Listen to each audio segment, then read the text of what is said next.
What up, everybody? Welcome to Get Your News On with Ron. Good morning.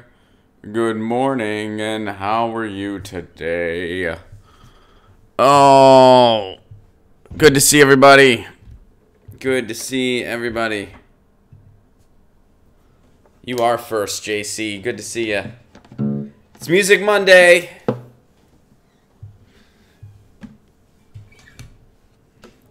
I made it out of the South, but I'm going back to the South. I'm going to the Southeast this week. Howdy, howdy, CJ. What's up, Karen? What's up, dude? Poop. What's up, South Carolina? What's up, Jennifer? What's up, Celeste? Good to see everybody. Welcome to Get Your News on Ron. By the way, this is, unfortunately, this is going to be the only show this week. This will be the only show this week because tomorrow I leave for tour. And the first show is Wednesday, June 20th in Nashville, Tennessee. Then we're going to Huntsville, Alabama. Then Asheville, North Carolina. Then Louisville, Kentucky. Then Atlanta, Georgia. And that's Wednesday through Sunday. But I fly out tomorrow morning. You guys have already sent me some music. It is Music Monday. Now, that means, well, of course, it doesn't have to just be music news. It can be whatever you want. But we're going to talk about a little bit of music. So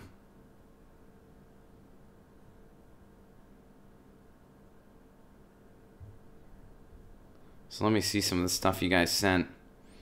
Now, also, another thing I should mention before we, kick in. Unfortunately, I can't, on this stream, I can't, play the music I can't, play the music that you guys send because of copyright issues on YouTube. I could get in trouble for that. But, you know, we'll totally talk about it. We'll talk about some of the music you guys sent. I'll give you some of my music news. And it'll be really fun, right? And the show hasn't officially begun yet, because I don't think we have 30 people yet.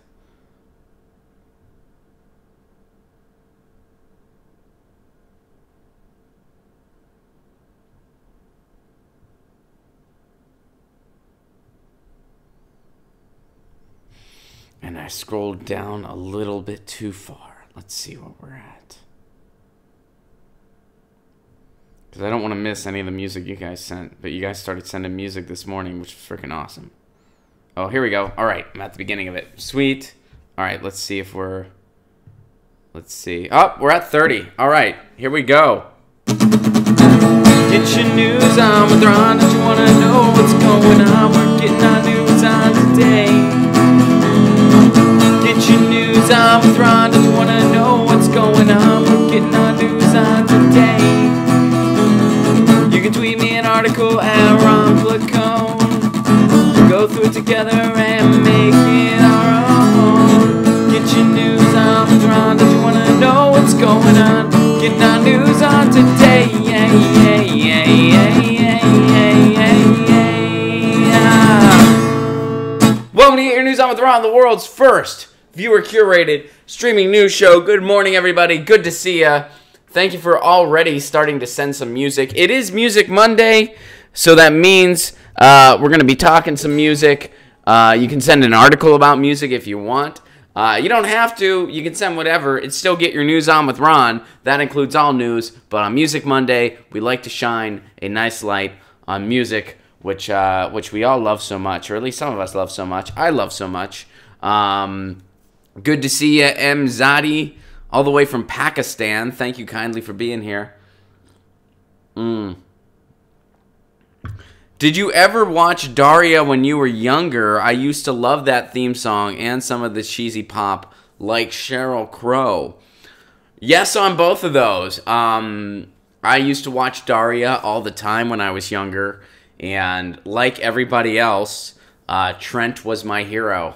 I wanted to grow up and be Trent. I had a younger sister too, so I was like, man, I totally want to be Trent someday.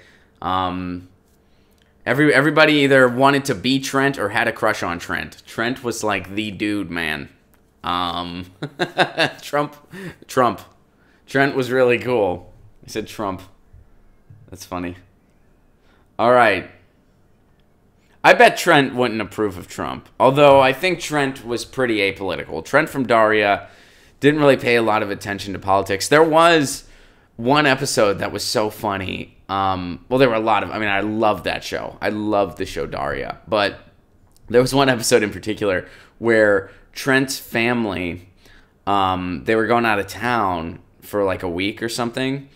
And while they were gone, there were these people working on the fence. They hired this construction crew or whatever to build a fence in their backyard. And because they were out of town, Trent had to be in charge of it.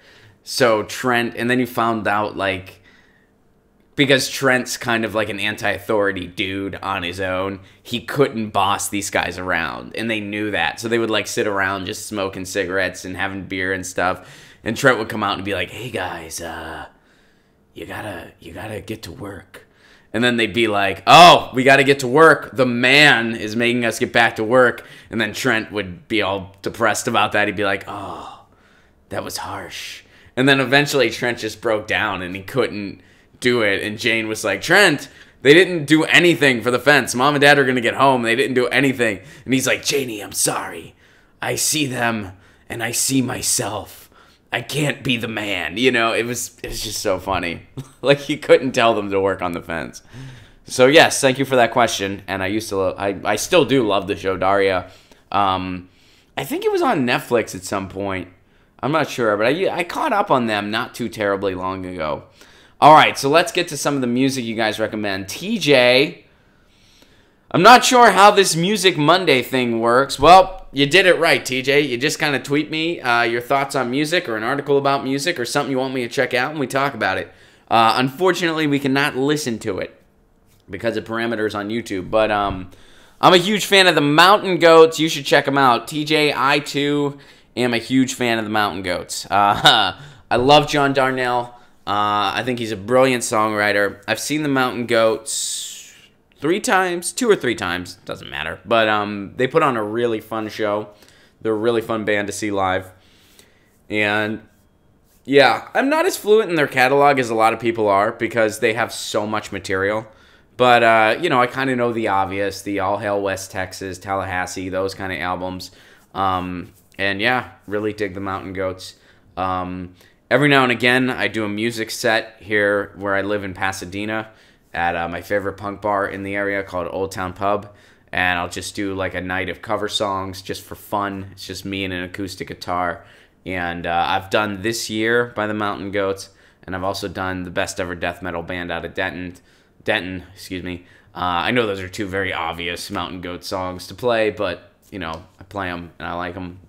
A buddy of mine asked me a very important question. He said, when times are rough, do you flock towards the Mountain Goats or do you flock against the Mountain Goats? And I'll be totally honest with you. I go against. There are some, I mean, Mountain Goats are very funny. They use a lot of humor and a lot of tongue-in-cheek stuff, but they also have some just gut-wrenchingly painful heartbreak songs.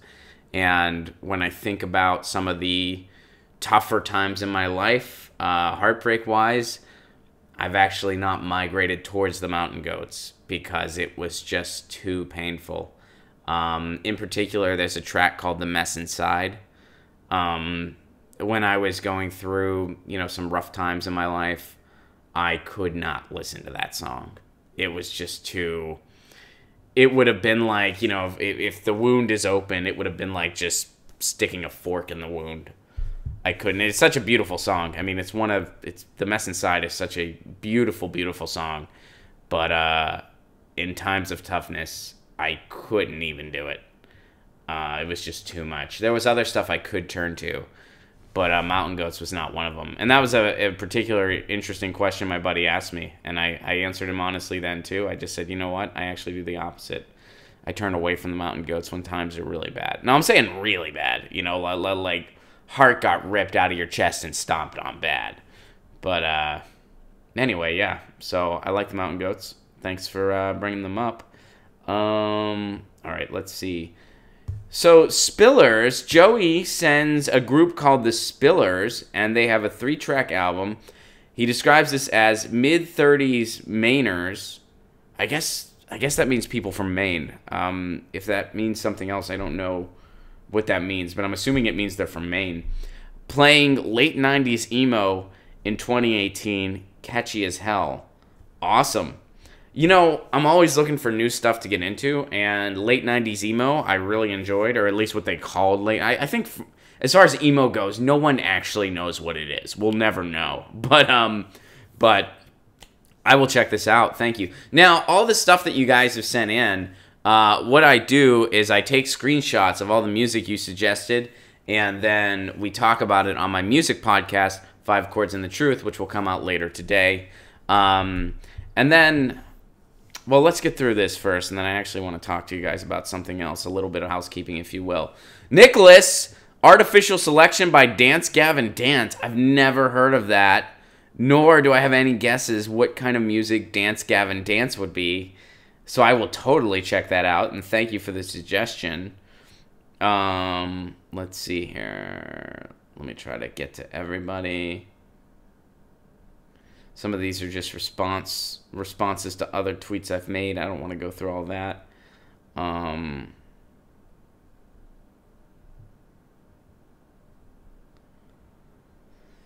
Okay, Daniel, let's see here. Mason Jennings. Yes, I do like Mason Jennings. Now, I'm not as familiar with Mason Jennings as I should be, admittedly. I had a chance to see him a few years ago, and I wasn't able to go, and I think that kind of like... didn't push me off the boat necessarily. I just never really got into it. But Mason Jennings is something I really got to get to the party about. So I will check out his self-titled, I think you said his self-titled album. Okay, I'll start with that based on your suggestion, Daniel. Thank you very much. Daniel also sends New Doomsdays Mimicking Birds. I will check that out as well, and thank you. And Daniel also sent out a new Mimicking Birds track, The Loop. Or maybe not a new one, but another one.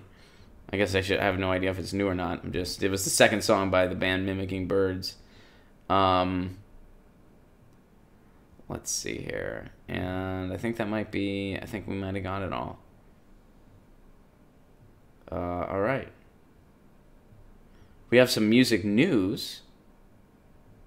Alex points out, Ron, I'm really enjoying the Hold Steady. Thanks for the recommendation. You are very welcome, Alex, and I am thrilled to enjoy. I am thrilled to hear you're enjoying the Hold Steady. So they're doing this weird like summer camp tour type thing, and they're going to 3 different cities, and they're doing just a cluster of shows in every city. So they're playing these smaller venues because they're going to sell it out for a couple nights in a row. And they're doing Asbury Park, New Jersey, Philadelphia, Pennsylvania, and San Francisco, California. Now, why they're doing 2 cities that are so freaking close, I don't know. Philadelphia and Asbury, which are really cool places, don't get me wrong. But why? I mean, that should just be one. And then they should pick like a 3rd place, like in Chicago or something. But the West Coast, San Francisco got it, not Los Angeles. I unfortunately am not going to be able to make the trip up to San Francisco that weekend. At least I don't think I'll be able to.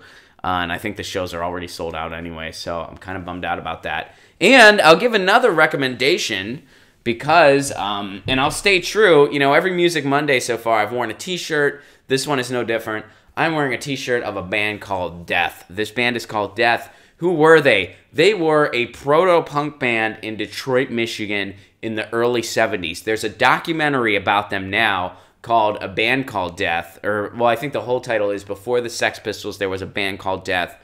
Watch the documentary.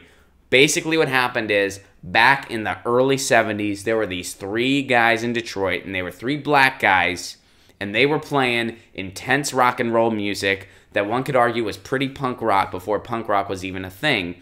Now, back in those days, it was certainly a different time, and the Detroit music scene did not know what to do with 3 black guys that weren't doing Motown. They were doing rock and roll. They didn't know what to make of that. So these guys, no one knew what to make of them. They were making this amazing rock and roll music. Nobody knew what to do with it. The band ended up breaking up. Didn't really do much. years later, they were found again. And I don't want to say any more than that because you guys really got to watch the movie, and I don't want to spoil it for everyone because it's a very beautiful story, like a very, very beautiful story, how these guys got rediscovered. And now they're a band again. They are currently active, and they're still in Detroit, as far as I know. I'm not going to say any more than that. There's more complications involved than what I said, but I don't want to spoil anything. I want you guys to watch the movie. I will say this much, too. I saw them a couple years ago at Ride Fest, and just knowing how beautiful their story is, and just seeing this crowd of people so into their music. And you could tell it was more than just people loving their music. It was people loving their music and being so gracious and loving in the sense that they found it. They were like, man, we didn't know about you. A lot of us weren't even born when you guys started. I mean, I wasn't. I wasn't even around. Well, technically I was because I've been 27 since the year 1933. But you know what I mean.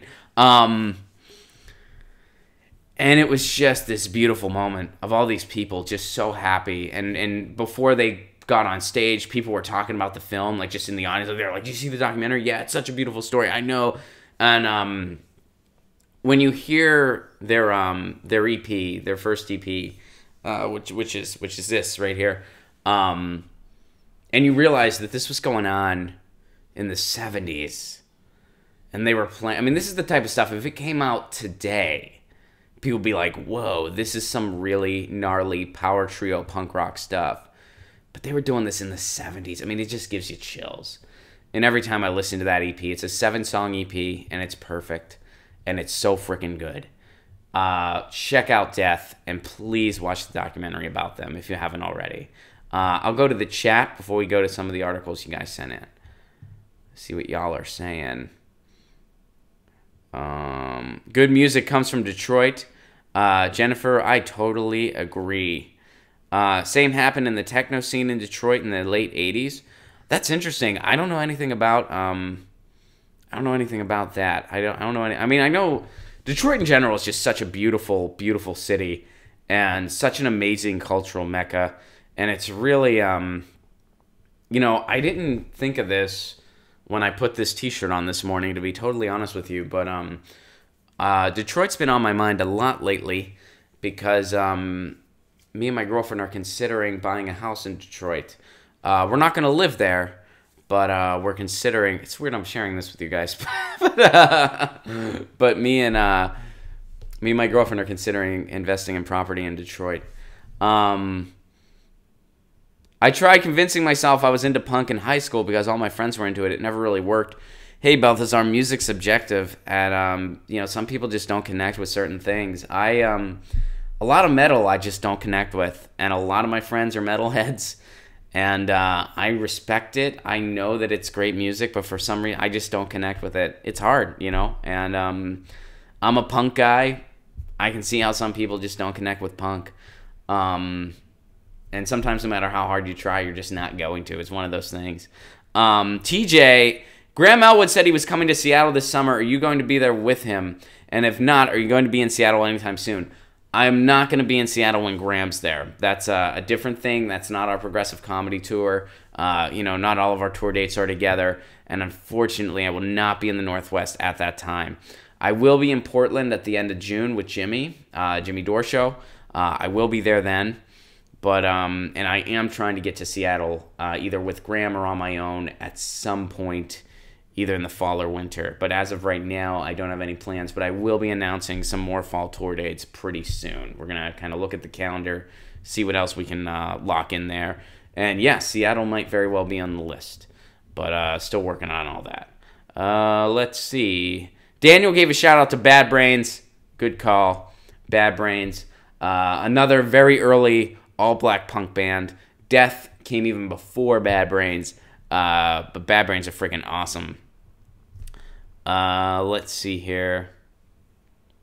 When will you come to Chicago? Cappuccino Conservative asked. So I'm not going to be in Chicago with the Jimmy Dore Show, unfortunately. I'm going to miss that show. I have a conflict, and I'm incredibly depressed that I'm going to miss that show. It's a really big bummer, but, I have a conflict. So, let's see. I will be, in July 21st, I will be doing a house show in Galena, Illinois, which is a little bit outside of Chicago. And if you want to attend that, email me. Go to ronplacone.com and email me, because that's a house show.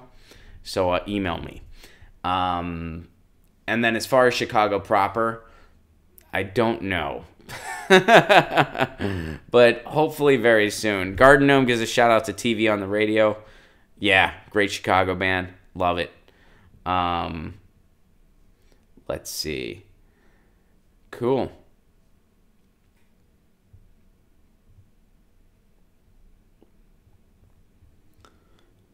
Let's go over to the news, shall we?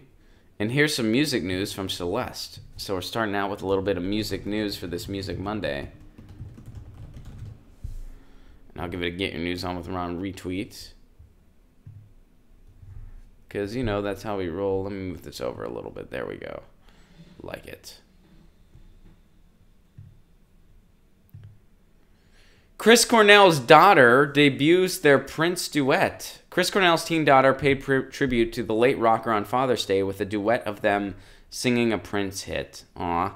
Toni Cornell, 13, shared a video featuring her and her father, Chris Cornell, who's, you know, no longer with us, singing Nothing Compares to You, which was made famous after Sinead O'Connor covered it.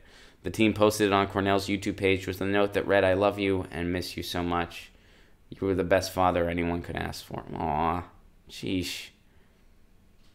She's 13. That's really beautiful and, you know, really bittersweet and really sad. You know, Chris Cornell, you know, died tragically, died way too young. And, you know, I left a family behind, unfortunately. And, yeah, that's really cool that they got to do that before he passed. And yeah, I mean, what else can you say about that? That's just tough, you know. That's just really tough. But at least they have that memory, you know. I mean, like, what else can you really say? But Chris Cornell, I saw him at a club once. I didn't have the courage to go up and say hello to him. I saw him. I think I told that story on the stream before, where I met Chris Novoselic from Nirvana. Chris Cornell was in the room that night as well. I did not have the courage to go up and say anything to Chris Cornell, nor did I ever get the chance to see Chris Cornell live. But he was legendary. You know, he was one of the pioneers in many ways in that scene.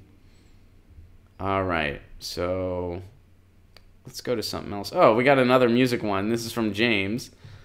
This might be a lighter one. It looks like this is a much lighter music story than the Chris Cornell one, but that was very beautiful. You know, that was very topical. It was Father's Day, and you know, I hope everybody, for any dads out there, any parents in general, really, I hope you had a good one, and I hope you guys, you know, had a good one. You know, I talked to my dad for a while. It was nice. We caught up. It was pretty cool. I bought my parents a joint gift for both Mother's Day and Father's Day. I bought them a joint one, and I bought them passes to this exhibit in Pittsburgh that I thought they would like, and they have all summer to use it. So they haven't used it yet. My dad gave me an update. He's like, "Yeah, we haven't used it yet," but yeah. So, all right, here's a lighter one. Steven Tyler leaks unreleased Aerosmith song "I Don't Want to Kiss Your Thing." Okay, I wonder if this is okay.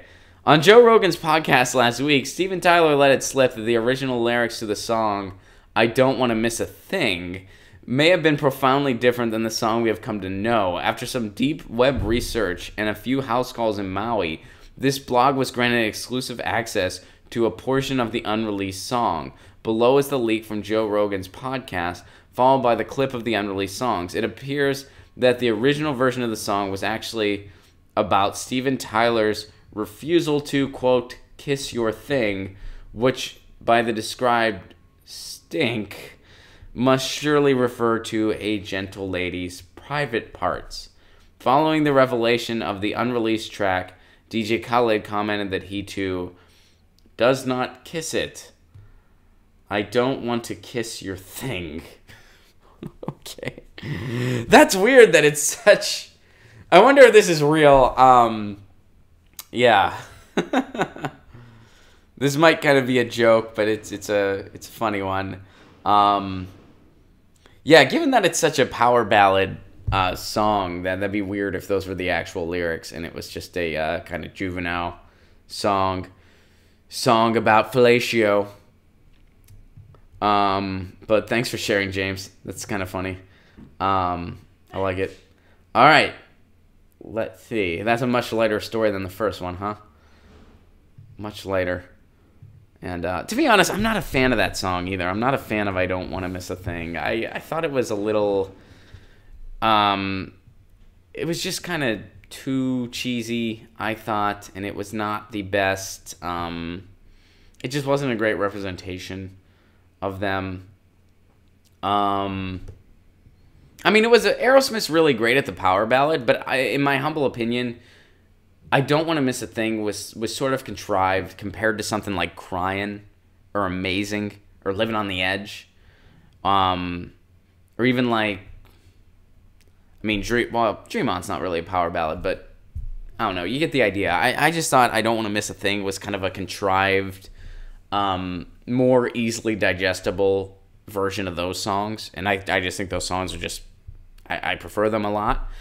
And I saw Aerosmith live a good bit during that time, and I kind of like got bored when they played I Don't Want to Miss a Thing, you know, and of course everybody all snuggled up, and they were all like, oh, I love you in that movie, and Bruce Willis, and I just wasn't into it. Of course, at the time, I was a preteen, and I didn't have a girlfriend, so while everyone else was being all lovey-dovey, I was just by myself going, puberty sucks, so, you know. Maybe some of that was on me. But cool. Thanks for sharing, James. Let's see here. I think I'm going to go over to the Reddit subsection, and then we got something from Tim here coming up. It's a book review. Well, let's go there first. We'll go to Tim's book review first. Then I'm going to go over to the Reddit for a couple things. Let's give this a Get Your News On With Ron retweet. I have no idea what this is a book review for. But let's take a look. Oh, and this is from Wayne State University Press, which is, Wayne State is a really cool college in Detroit, and in a really freaking cool neighborhood. In fact, when me and my girlfriend, I mentioned we're talking about potentially investing in property in Detroit, and we talked about, I was wondering what area Wayne State was in, because Wayne State is a really cool university, and there are some really cool bars in that area. And I know this because there's a really cool conference that actually, ironically enough, there's some weird karma going on today, guys. There's a conference called the Allied Media Conference that I'm pretty sure started today. It's in the middle of June every year, and it's in Detroit every year, and I'm pretty sure it's on Wayne State University's campus. At least that's where it was when I went. And it's been a couple years since I've been to it. But it's a really cool conference, and it's on Wayne State. And yeah, so I spent some time in that neighborhood a couple years back, and it was pretty groovy. But anyway, so let's see what this is. So this is a book called Techno Rebels. And here's the description. I think this is about what Tim mentioned in the chat, the kind of what happened with the techno scene in Detroit. So here's the skinny here. When it was originally published in 1999, Techno Rebels became the definitive text on the hard-to-define but vital genre of music, techno. Author Dan Sicko demystified techno's characteristics, influences, and origins, and argued that although techno enjoyed its most widespread popularity in Europe, its birthplace and most important incubator was Detroit. I did not know that. That is very freaking interesting. In this revised and updated edition, Sicko expands on Detroit's role in the birth of techno and takes readers on an insider's tour of techno's past, present, and future in an enjoyable account. God, I got to read this book. I'm not a big techno guy as a listener, but that I didn't know it had grounding in Detroit. I had no idea. No idea. And, you know, I'll be honest, if somebody would have said, hey, techno actually has a lot of roots somewhere in the Midwest, guess what town? Admittedly, I would guess Chicago or Minneapolis. just because of the, rich musical density of those places as of more recent. I would not have guessed Detroit. Now, I know Detroit has a very, very rich musical history. I mean, let's just go down the list. I mean, MC5, Bob Seger, Death, Motown, all of Motown. The list goes on and on and on. Who? Mayor Hawthorne, yeah. Kid Rock, I mean, come on. But anyway, I didn't realize techno too. I know that they got a lot of the Stooges, Iggy, holy shit, a band called Death.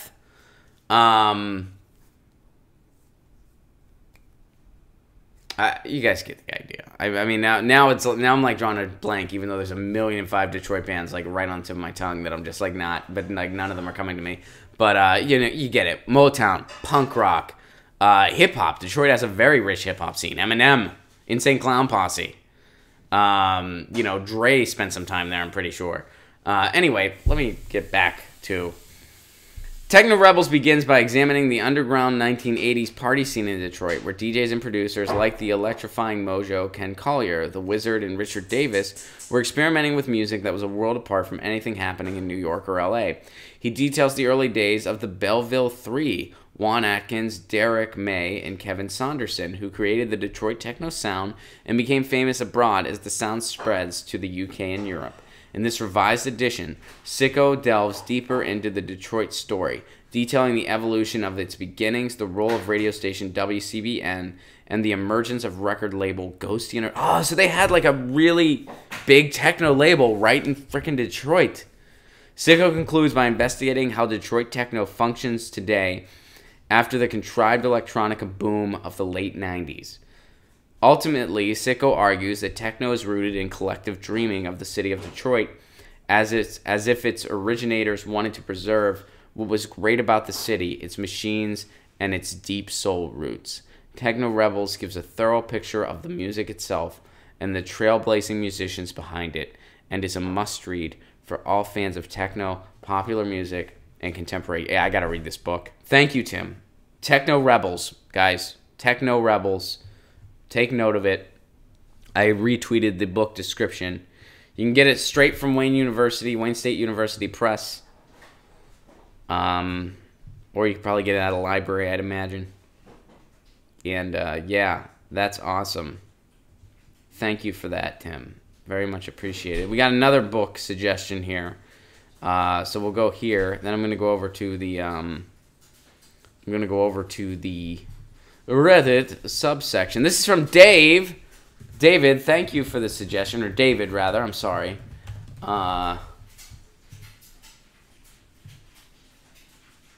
Tell us 5 things about your book, Drafting a Eulogy for Classic Rock.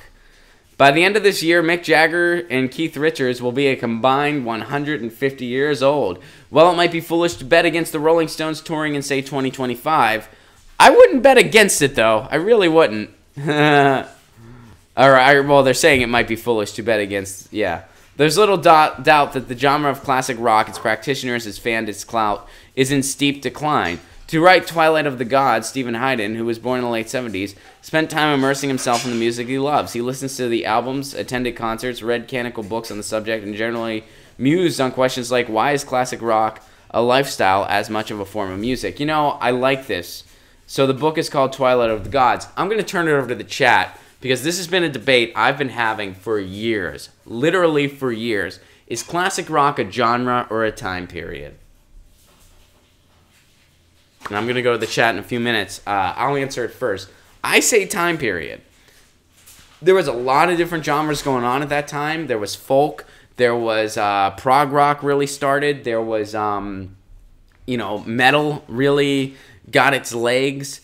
And then there was kind of more, blues-inspired rock and roll, which I think is what we generally associate with classic rock. But really, that was just blues rock, a lot of it. And I think that era, that time period, really set the groundwork for everything that has spawned since then. I would say, in response to the claim that, classic rock is in steep decline. I disagree with that. I would look at it differently, and I would say that classic rock, its roots are still very much felt in a lot of the rock and roll that's going on today. And I think it's very much appreciated, and I think it's not a genre, it is a time period. A band's not going to come out today and be a classic rock band, unless, of course, they're a covers band.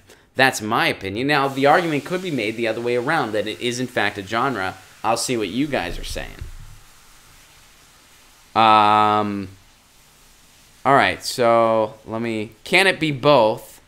I'm going to go with no. I don't think it can be both. I think it's got to be one or the other. I just saw the Stones a couple years ago. Zero Divisor says they still rock. I saw them about over a decade ago, and they tore it up then, but it was more than a few years ago. A. Mars says time period. Daniel says time periods. Baby Gerald says time period. Let's see. The Stones started in the Jurassic period. Cool Dude says time period. Cappuccino Conservative says time period. Let's see. There will never be another CCR. I agree. Let's see. Classic rock. Garden Gnome says genre, and the argument can certainly be made for genre. It's a reason to make me feel old when young people call Nirvana classic rock. No shit. Yeah. You hear 90s stuff on classic rock stations now. That is true. So I feel like it can't be both. I feel like it's got to be one or the other. Although I can see how obviously the lines are blurred. I mean, some people say time period. Some people say genre. I say time period. But you know, and as far as when it started and stopped, we don't know for sure. Yeah. Yeah, and but one thing we all agree on, Nirvana is not classic rock. David, thank you for that book suggestion. The name of that book, once again, is Twilight of the Gods by Stephen Hayden. And, of course, the other book suggestion via Tim, Techno Rebels by Dan Sicko. And I got to pick up both of those. Oh, I got to read more books, don't we all? Don't we all? Okay, so let's see. Redneck Economics posted a question, but I think that'll be. Let's save that for a question. Let's save that for a question at the beginning of a stream.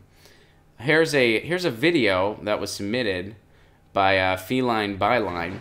Socialist firebrand Shwama Zawant. I think I'm mispronouncing her name. She's awesome though. She's the Socialist City Council member up in Seattle. She calls out fellow Seattle City Council members regarding Jeff Bezos. Now, a quick refresher here before we jump into it. Seattle was going to put a modest homeless tax on the people. It was just going to be a modest tax, or not on the people, excuse me, on the biggest businesses in town. It was going to affect 600 businesses. It was going to be a relatively modest tax considering the money they made. What was that tax going to be used for? It was going to be used to help the homeless. It passed city council resoundingly. I think it was about like 5-2 or 7-2 or whatever. And Amazon complained and threatened to pull jobs. So what did Seattle do? They gave Amazon what they wanted, and the mayor went along. Shwama Zawant was not among those that caved, as we knew. And here's what she has to say about it. You guys will be able to hear this.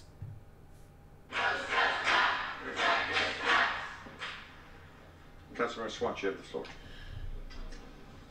Thank you to all my fellow activists, not only for coming today, but also for the months and in many cases years of the organizing and movement building that we have engaged in together. Yep. As the Seattle Times reported recently, nearly 23,000 working families in Seattle are extremely rent burdened, meaning they pay more than half their income on rent.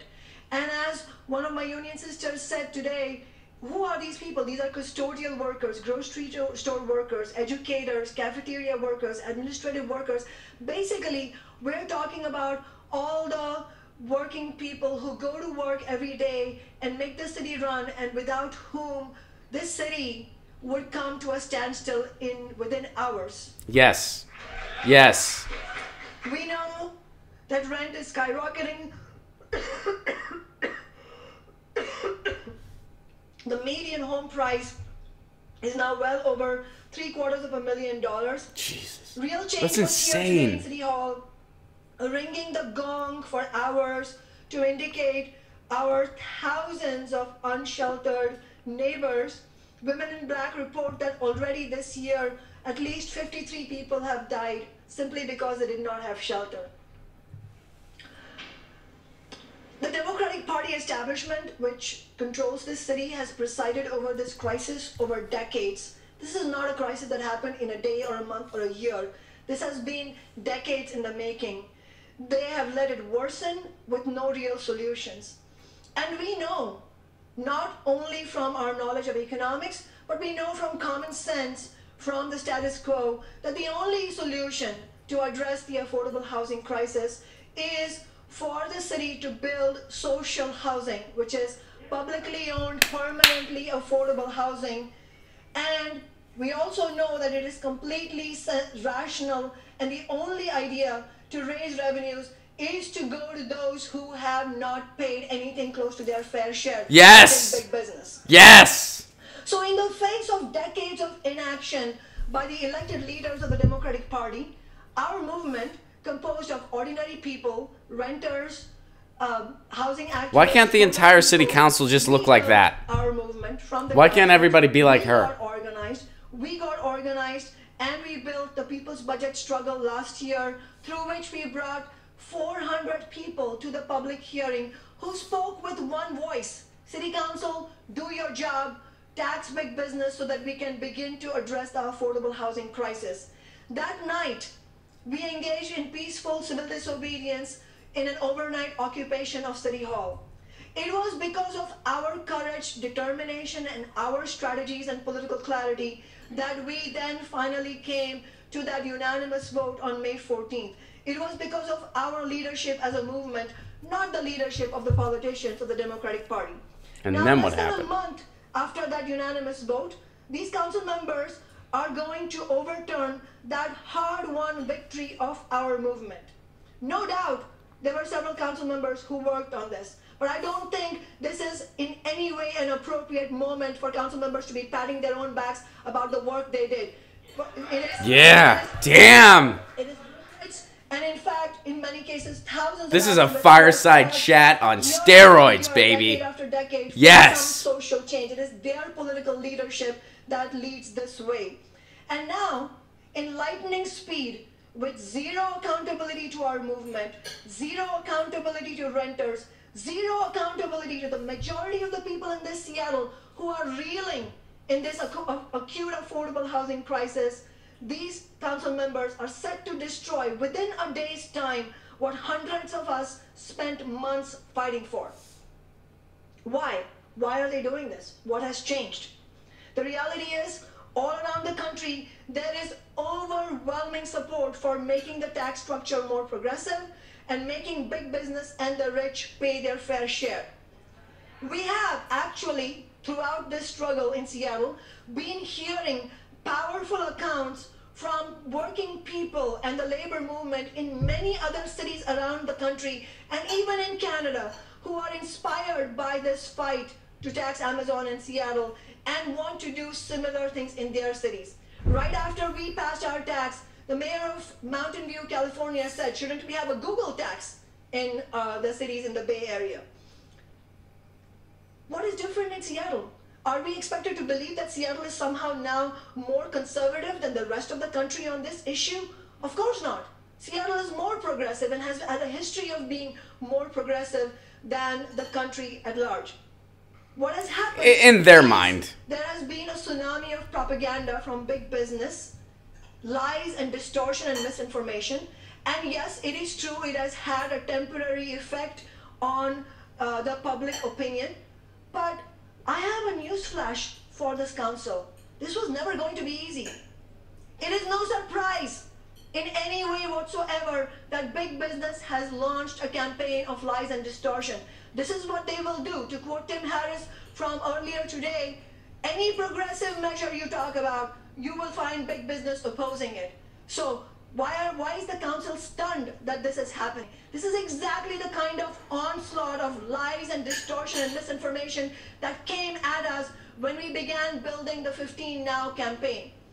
What would history have looked like at this point if the 15 Now movement had said, the big business is opposing us, they're spreading lies, they're impacting public opinion, let's fold our tent and go home? What did we do instead? We built a powerful grassroots movement. We engaged in a citywide door-knocking campaign. We had neighborhood meetings. We had rallies, protest marches, town halls, and we changed public opinion to the point that the vast majority of Seattle and the nation supports $15 an hour. We not only won 15 here, we have now won 15 in many other cities. Yep. So Seattle led that fight. I don't accept even for a second this idea that we are now forced to repeal because there is onslaught from big business. No, while council members were meeting behind closed doors last week, I wasn't among them, to plan this repeal. Wow. What was our movement doing? Our movement was gearing up to begin building that campaign. You know what that means, right? And we don't have time to watch the full thing. It's 17 minutes long, but what I'm going to do right now is I'm going to go ahead and I'm going to tweet the actual link out. Excuse me. I'm going to tweet the actual link out. Wow. What that means is that, well, they were all meeting behind closed doors. She was out with the people. That's the type of person you want to see in leadership. Somebody that stands with the movement and stands with the people. And she's awesome. Shama Zhuan is freaking awesome. That's not news to a lot of us. I mean, I've been familiar with her for a while. I got to meet her in Washington, D.C. at the Draft Burning Conference. She's awesome, but that is what real leadership looks like. That is what everybody who should be in office. I mean, every politician should look like that. That's what every politician should look like and do. What she just did, and what she just said, and what she's about. And I guarantee you, if all city council was like her and had her courage, and actually was standing with the people instead of going into meetings with big business, wouldn't have gotten repealed. It would not have gotten repealed. So good for her.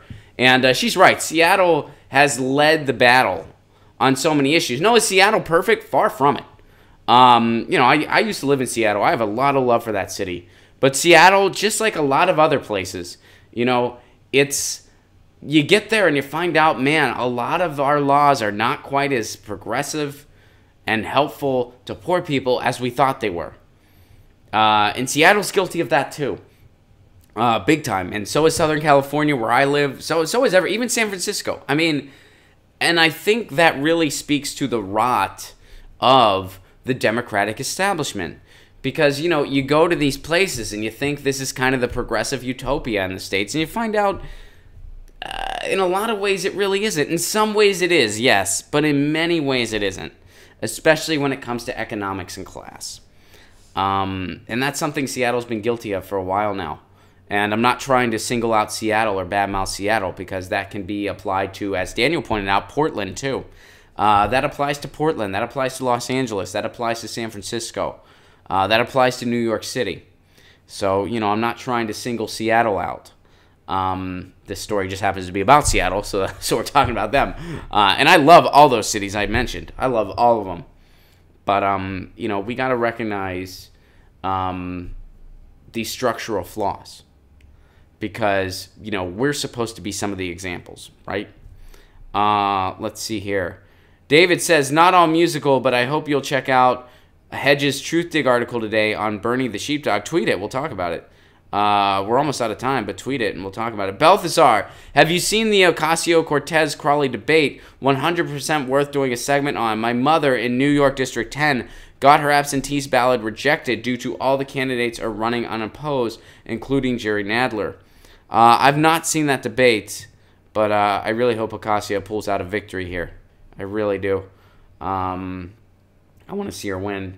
And Dark Roast Lefty is saying that Ocasio killed it, which is good to hear. Let's see here. We are almost out of time, you guys. We are almost out of time. So we'll go to one more one more quick thing here, and then we gotta bounce. We gotta bounce. Okay, so this is from Marcus. This is the next up in line here. This is a Twitter moment.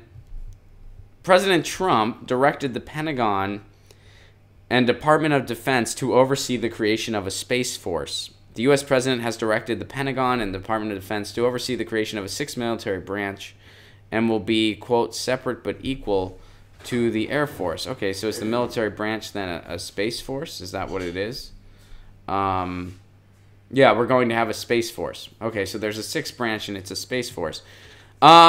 Gee, you know, it's funny. We were just talking about Amazon and how they bullied Seattle into not making them pay their fair share of taxes. Jeff Bezos, who, by the way, as of very recent, is $3 billion richer than he was just a week ago. What does he want to use his fortune on? Certainly not helping homeless people. Certainly not doing anything productive.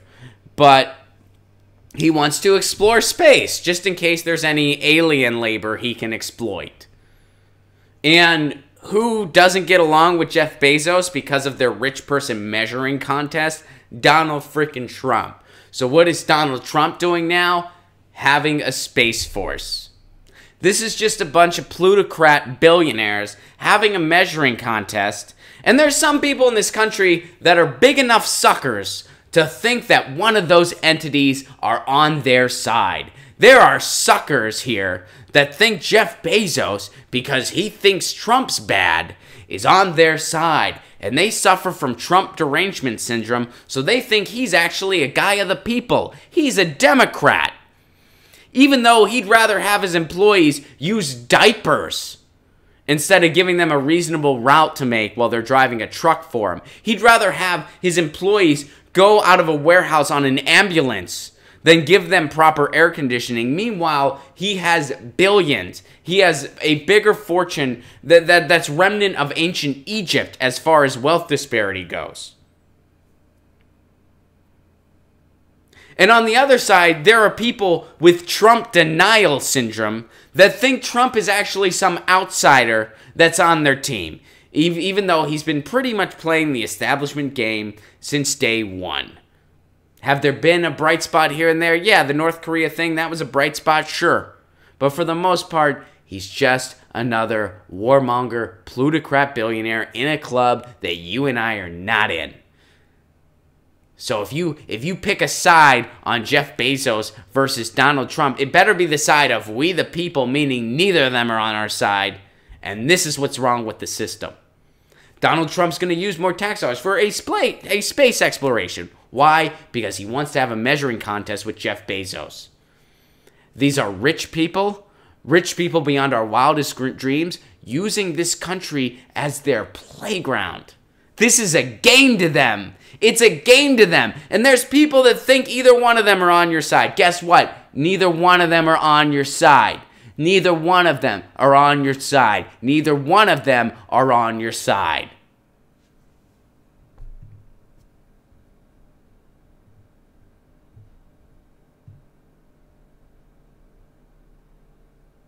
But, you know, somebody please give us another lesser of two evils lecture. Please. Please. Guys, we are completely out of time. Thank you so much for being part of this. This has been Get Your News On with Ron.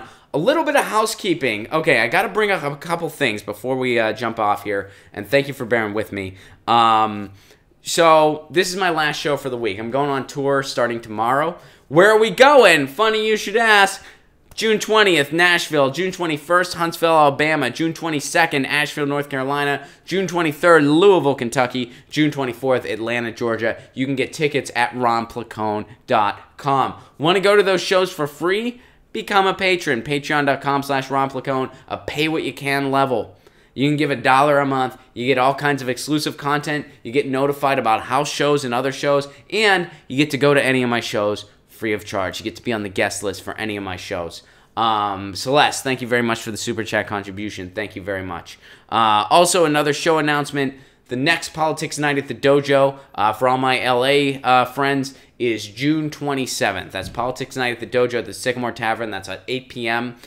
Tweet at me if you want to get on the list for that show. And Jimmy Dore is going to do a pop-in set. Rick Overton headlines. Fantastic lineup on that show. So, yeah, come one, come often. This is going to be our last show for the week because I'm going to be on tour. Just reiterating it, we normally do this every Tuesday through Friday at 10 a.m. Pacific Standard Time. Sometimes we do a Music Monday stream. This week's a little different because I'm going on the road, so this is our last stream from the week, but I will be back next week. There will still be clips coming out on this channel. Last thing I want to mention really quick, and we can talk about this more later, but some people have mentioned the idea of doing a podcast version of this where I kind of sum up everything that's been going on. If that is of interest to you, let me know. Let me know. You can email me, ronplagone.com, best way to get a hold of me, or just, tweet at me, whatever, and we can talk about it more later. But a couple people have said to me, we want to Get Your News On with Ron podcast, maybe at the end of the week that kind of summarizes what we talked about throughout the week and kind of gives a bits and pieces for any stream that people may have missed. Let me know if that's of interest to you. Right now I'm doing another podcast called 5 Chords and the Truth. It's about music. Some of you guys listen to that. Yeah, if that would be of interest to a lot of people, I will definitely look into that. Guys, I love you all very much. Thank you for being part of this. This has been Get Your News On with Ron, the world's first viewer-curated streaming news show. I will see you guys next week. Thanks for being part of this. Have a safe week.